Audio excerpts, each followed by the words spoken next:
Welcome to Drill Down Earnings with quarterly results out from Okta. I'm Cory Johnson, Chief Market Strategist for Epistrophy Capital Research, where we look at the 50 most important companies in technology. Okta, definitely one of them.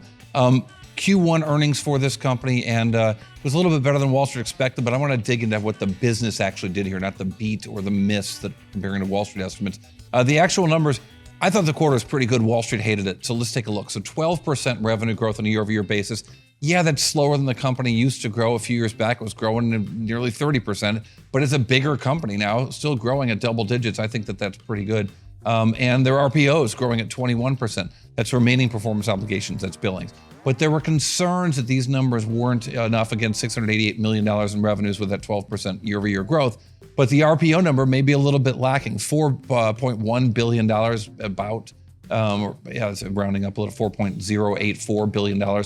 And that was up 21%, but it was the near-term RPOs, that is the customers are going to pay within 12 months, not great. And that was a concern. We'll dig a little bit deeper here. So profits. Yes, this company's finally turning a profit. There's been kind of consistent growth in that direction under a terrific CFO. They've gotten there with 6% operating profit growth. Let's talk about some of the things that were working for Okta. So their identity governance saw record adoption, their workflow executions of nearly 40 billion essential logins, if you will, their workflow automations. So people go into Okta and it helps them control all the different documents they're going to ultimately, or the different places within a network they might go. 40 billion in March, fantastic, up 400% in just 3 years. Something they call non-human identity products, addressing AI-related security risks. They talked to a lot of companies that said that 15%, only 15% were really confident that they were managing machine identities, that is machine-to-machine logins that they can't control, which they think is a real opportunity for Okta. And they launched a new thing in what they call suite-based pricing.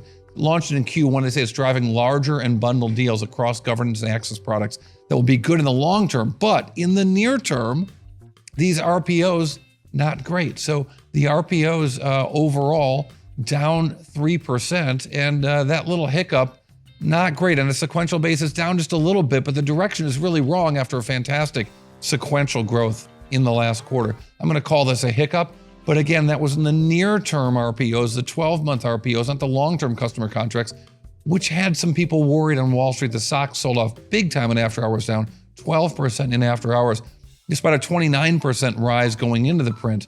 So 29% in a year, but losing 12% of that in after hours. Now, they also talked about federal government. So their federal government business was actually really good in the quarter.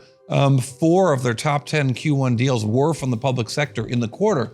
But, and they cited efficiency mandates. I'm hearing DOGE when I hear that. A legacy tool replacement. I'm hearing DOGE again when we hear that. So while the federal government is cutting programs willy-nilly, it has created some opportunities for companies like Okta and Elastic, another company we've talked about, that told us they were seeing that in real time when we were in Washington, D.C. a few months back.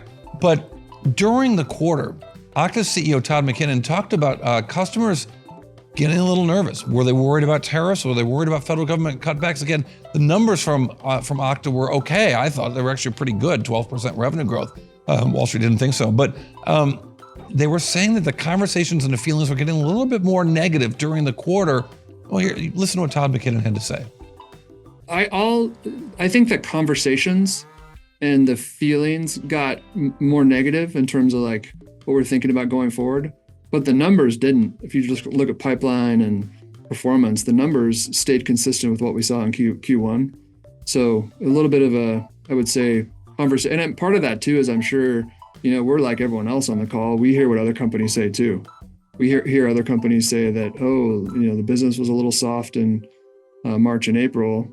And we hear that and we talk to customers, and customers probably hear that too. So it's possible that this could be a little bit of an echo chamber, and we shouldn't all be this concerned. But I think it warrants, being a little prudent here, while at the same time we're still investing and still executing aggressively, and it's really not showing up in the numbers at this point. So again, another company telling us they're being prudent, they're being careful, they're not seeing bad numbers yet, but they're worried that they might come.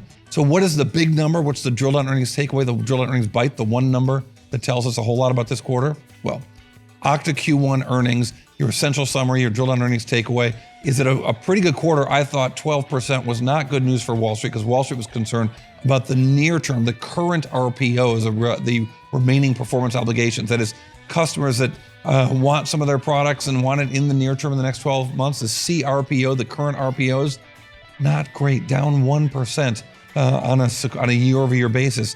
And that's a disappointment for people who thought this number should be going up. And Wall Street selling off the stock in the conference call. I'll tell you, just about every analyst had questions about what was going on with this number. Something to keep an eye on with Okta. Thanks for checking out Drill Down Earnings. I'm Cory Johnson.